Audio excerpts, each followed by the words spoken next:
So we want to go ahead and talk about media queries. So just in really conditional statements and if statements, if you will. Sometimes you hear programming languages will call them if statements or conditional statements. Well, what happens when you want to let the computer or let a program know that, hey, I want you to do something if a sort of set of conditions are true? Well, that's what an if statement or a conditional statement is. And how do we handle that in CSS when it comes to web development and you're using a styling language like CSS? So we're going to talk about the concept of conditional statements and how you kind of program when you want to make something do something based on certain conditions. So I have right here, what I have right here is a website, just a simple website, and I just put a heading here and a couple blocks, if you will, some paragraphs, and it's really quoting Fannie Jackson Coppin, who is someone I like, figure in history I like, who's an educator.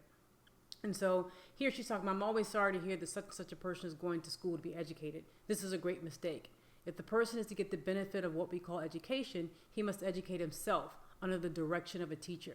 And I think that's very true when it comes to anything when it comes to education, but in particular when it comes to computer science or anything you want to learn, you really should make sure and understand that you are taking control of your education. Nobody else is going to do it for you. Even if you go to school, which I recommend you do, and you get a degree or you get some type of license or certificate, you want to make sure that you are taking control of it and that you are at the head of the household, if you will, at the head of the realm, because nobody's going to give you everything that you want. And if you don't have the goal or the drive to do it, then it's just not going to become possible unless you actually make yourself do it and have that goal and that drive to do it.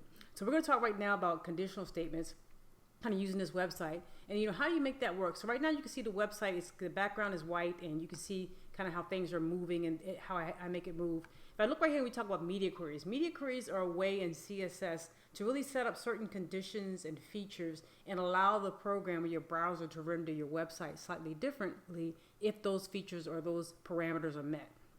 So if you're looking at, and if you've seen us with any of our other classes that we've seen, you know that we talked about if statements. We've also talked about methods and things of that nature. But when you look at this will look a little bit similar. It'll be somewhat familiar to you, and it'll make sense. So this syntax right here, this word right here, media, this at media, you're really designating to the browser that, hey, I want to do some type of media queries. And the media queries can be on the certain types of media.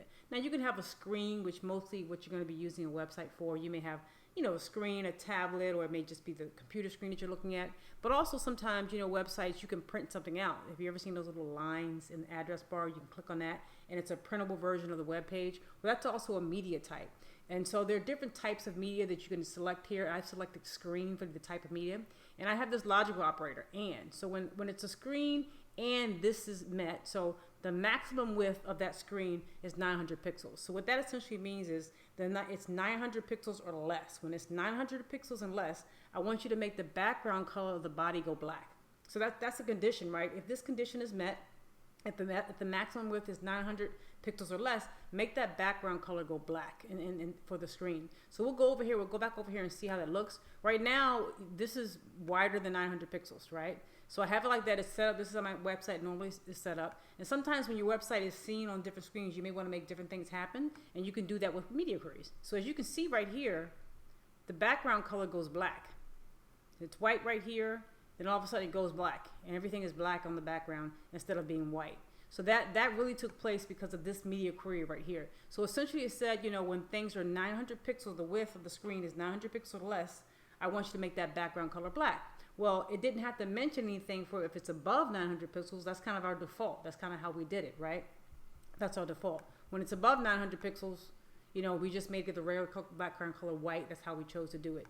Now, you'll see that in web development and web design, a lot of times they'll encourage you to program for and code for the smaller screen first, because a lot of people are going on web devices now and they're using their phones or their tablets. They're using something that's very small, a very small screen. So you're encouraged to actually develop your website and to program with that in mind, the fact that people may be looking at things on very small screens, and you want to know what information they need to see first. What's the most important information if they're looking at a small screen? And then you can go from there if you want to do it for bigger screens. But this is just one way to look at it. So if the screen is 900 pixels or less, make the background color black.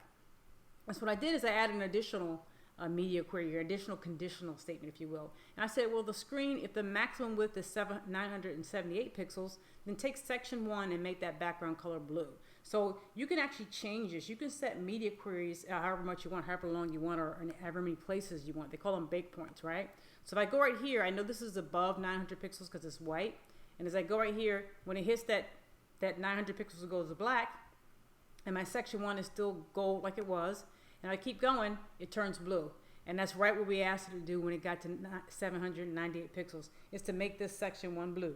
So you can take different breakpoints and make different things happen. And I just did it so that the colors are changing, to make the colors change, but you can do anything if you want. You can change the arrangement of various elements, various things on your website. You can make it do different things or transition, whatever you want, whatever CSS properties and values you want to put, you can do that and apply that with media queries. But I just wanted to give you an idea that you can do that and why you might do that, because in many situations you are looking at screens that are smaller, and you're being asked to do web development, design websites for smaller screens, and then you also want it to work when things are big, and you may want to situate things slightly differently. So I just wanted to share that with you and why we use conditional statements, and if you can just think through just the various concepts that you just can change things if a certain condition is met, that will apply to almost any programming language or anything you're doing in programming.